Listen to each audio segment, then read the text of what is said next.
ಬರುತ್ತೆ ಅಂತ. ನನ್ನ ಕೊನೆ ಪ್ರಶ್ನೆ ಇತ್ತು ರಾಜು ಅವರೇ, ಶನಿವಾರ 5 ಗಂಟೆಗೆ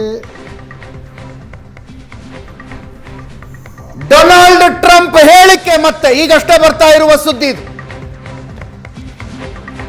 ಟ್ವೀಟ್ ಮಾಡಿದ್ದನ್ನ ಮಾತುಗಳಲ್ಲಿ ಮತ್ತೆ ಹೇಳಿದ್ದಾರೆ.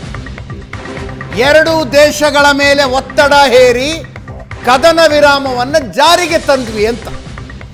ಇದು ಪ್ರಧಾನಿ ನರೇಂದ್ರ ಮೋದಿ ಅವರು ದೇಶವನ್ನು ಉದ್ದೇಶಿಸಿ ಮಾತನಾಡುವುದರ 28 ನಿಮಿಷ ಮುಂಚೆ ಬರ್ತಾ ಇರೋ ಸುದ್ದಿ.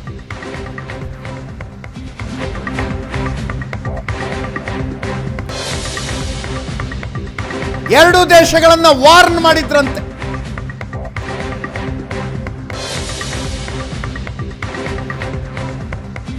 ಕದನ ವಿರಾಮ ಜಾರಿಯಾಗದಿದ್ರೆ ನಿಮ್ಮ ಜೊತೆಗೆ ವ್ಯಾಪಾರ ಮಾಡೋದಿಲ್ಲ ಅಂತ ಹೇಳಿದ್ರಂತೆ.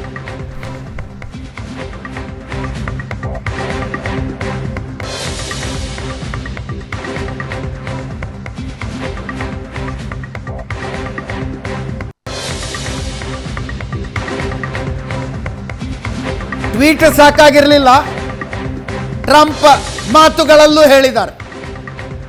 ಅಣ್ವಸ್ತ್ರ ಯುದ್ಧ ತಪ್ಪಿಸಿದ್ದೇನೆ ಅಂದ್ರಂತೆ.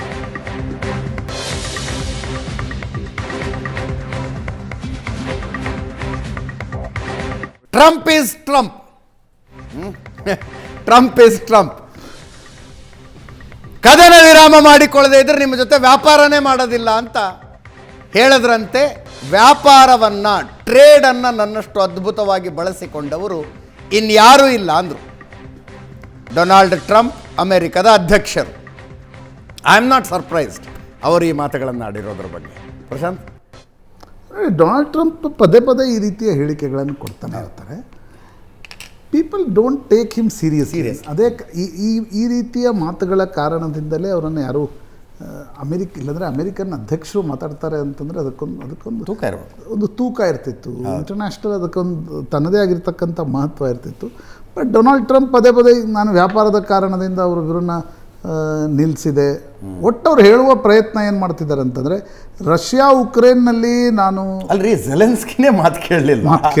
ಝೆಲೆನ್ಸ್ಕಿ ಅದೇನು ಆನ್ ಕ್ಯಾಮರಾ ಜಗತ್ತಿನ ಅಷ್ಟು ಜನ ಕೂತ್ಕೊಂಡು ನೋಡ್ತಿರುವಾಗಲೇ ನಡೆದ ಮಾತುಕತೆಯಲ್ಲಿ ನೀನೇನು ಮಾತಾಡೋದು ಹೋಗಯ್ಯ ಅಂತೇಳಿ ಝೆಲೆನ್ಸ್ಕಿ ಎದ್ದೋದಾಗ ನನಗನ್ಸುತ್ತೆ ಭಾರತ ಪಾಕಿಸ್ತಾನ, ಅದು ಚೈನಾದ ಪಕ್ಕದಲ್ಲಿರ್ತಕ್ಕಂಥ 2 ರಾಷ್ಟ್ರಗಳು, ಈ ರಾಷ್ಟ್ರಗಳ ನಡುವೆ ನಾನು ಯುದ್ಧವನ್ನು ನಿಲ್ಲಿಸಿದೆ ಅಂತಕ್ಕಂಥದ್ದನ್ನು ಅದನ್ನು ಹೇಳ್ಕೊಳ್ತಕ್ಕಂಥ ಆತುರತೆ ಡೊನಾಲ್ಡ್ ಟ್ರಂಪ್ ಜಾಸ್ತಿ ಇದೆ ಅಂತ. ಅದರಲ್ಲೂ ಮಿಡ್ಲ್ ಈಸ್ಟ್ಗೆ ಹೋಗ್ತಾ ಇರುವ ಸಂದರ್ಭದಲ್ಲಿ, ಮಿಡ್ಲ್ ಈಸ್ಟ್ ಪ್ರವಾಸ ನಿಗದಿಯಾಗಿರುವ ಸಂದರ್ಭದಲ್ಲಿ.